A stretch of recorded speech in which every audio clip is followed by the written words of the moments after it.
शेंबाळपिंपरी येथे अप्पर तहसील कार्यालय स्थापन करण्यास शासनाने मंजुरी दिली असून नियमानुसार या प्रक्रियेअंतर्गत नागरिकांकडून आक्षेप व हरकती मागविण्यात आल्या आहेत.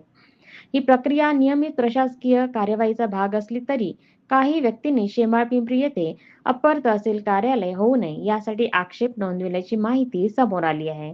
या पार्श्वभूमीवर शुक्रवारी दिनांक 10 जुलै 2026 रोजी शेंबाळपिंपरी ग्रामपंचायतच्या लोकसभा सभागृहात अप्पर तहसील कार्यालयाच्या समर्थनार्थ जाहीर सभेचे आयोजन करण्यात आले.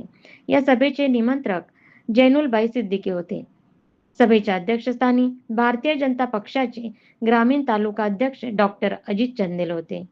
यावेळी सरपंच तथा प्रशासक रवींद्र महल्ले, डॉक्टर नंदकुमार देशमुख, कोंडबाराव मनवर यांच्यासह विविध राजकीय पक्षांचे पदाधिकारी, कार्यकर्ते आणि मोठ्या संख्येने ग्रामस्थ उपस्थित होते. सभेत उपस्थित सर्व पक्ष सर्व प्रतिनिधींनी शेंबाळपिंपरी येथेच अप्पर तहसील कार्यालय सुरू करण्याची एकमुखी मागणी केली. तसेच शासनाने मंजूर केलेले अप्पर तहसील कार्यालय अन्यत्र हलविण्याचा कोणताही निर्णय घेतल्यास तीव्र जनआंदोलन छेडण्याचा इशारा ग्रामस्थ आणि सर्वपक्षीय कार्यकर्त्यांनी दिला.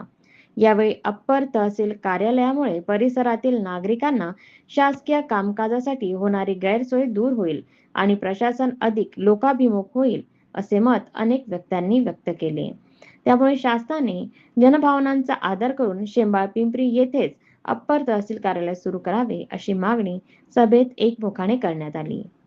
अप्पर तहसील कार्यालय शेंबाळपिंपरी येथे महाराष्ट्र शासनाने जे मंजूर केलेलं आहे त्याबद्दल मी राज्य शासनाच्या माझ्या शेंबाळपिंपरी महसूल मंडळाकडून आभार व्यक्त करतो, अभिनंदन करतो की त्यांनी आमची जे मागील अनेक वर्षापूर्वीची जी मागणी होती की शेंबाळपिंपरी तालुका व्हायला पाहिजे, ते आमचे दिवंगत नेते राज्याचे माजी मुख्यमंत्री सुधाकरराव नाईक, त्याच्यानंतर आमचे नेते लोकनेते मनोहरराव भाऊ नाईक आणि त्यानंतर आज राज्य शासनाचे राज्यमंत्री आपल्या विभागाचे आमदार इंद्रनील भाऊ नाईक यांनी शेंबाळपिंपरी तहसील व्हायला पाहिजेत असे त्यांनी आम्हाला हिरवी झेंडी दिलेली आहे आणि त्यानुसार आम्ही अनेक वेळा त्याचे निवेदन दिले, मोर्चे काढले, संबंधित अधिकाऱ्यांना प्रशासनाला निवेदन दिले. आज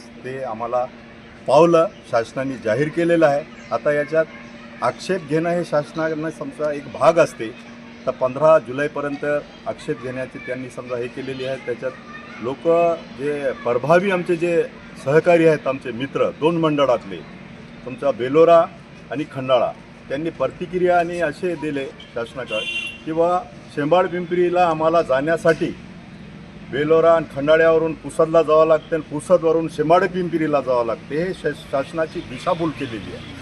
या प्रकारे विरोध जर होत असेल तर आम्ही ते सहन करणार नाही.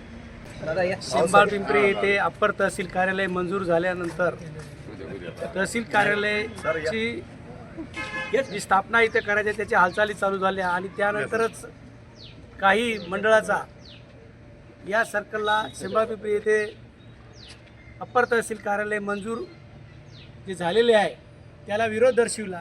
परंतु आम्ही शेंबाळपिंपरी येथील व शेंबाळपिंपरी परिसरातील सर्व लोक तहसील कार्यालयाचा पूर्णपणे समर्थन करतो आणि अप्पर तहसील कार्यालय जर कुठं हलवण्याचा प्रयत्न केला तर त्याचा आमचा तीव्र विरोध राहील. आम्ही गाव आणि गावातील परिसरातील सर्व लोक पूर्णपणे रस्ता रोको करून आंदोलन करू आणि सनदशीर मार्गानं जे अप्पर तहसील कार्यालय मंजूर झाले ते इथेच राहील याची आम्ही सर्वजण काळजी घेऊ.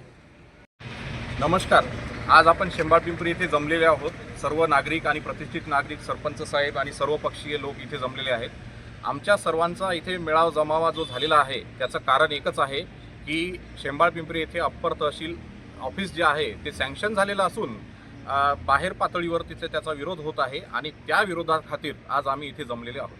आमचा एकच मुद्दा आहे की आम्ही हेच हेलपाटे मारत राहायचे का यवतमाळपर्यंत, आयुष्यभर पुसदला जायचं, यवतमाळला जायचं, कागदपत्र काढत राहायचे, म्हणजे आम्हाला काही अधिकार नाहीतच. आणि जेव्हा राजकीय लोकांना वाटलं तिथल्या की आमचा फायदा होतोय आणि आम्ही आता इथला ऑफिस इकडं शिफ्ट करू, आम्ही ते बिलकुल होऊ देणार नाही.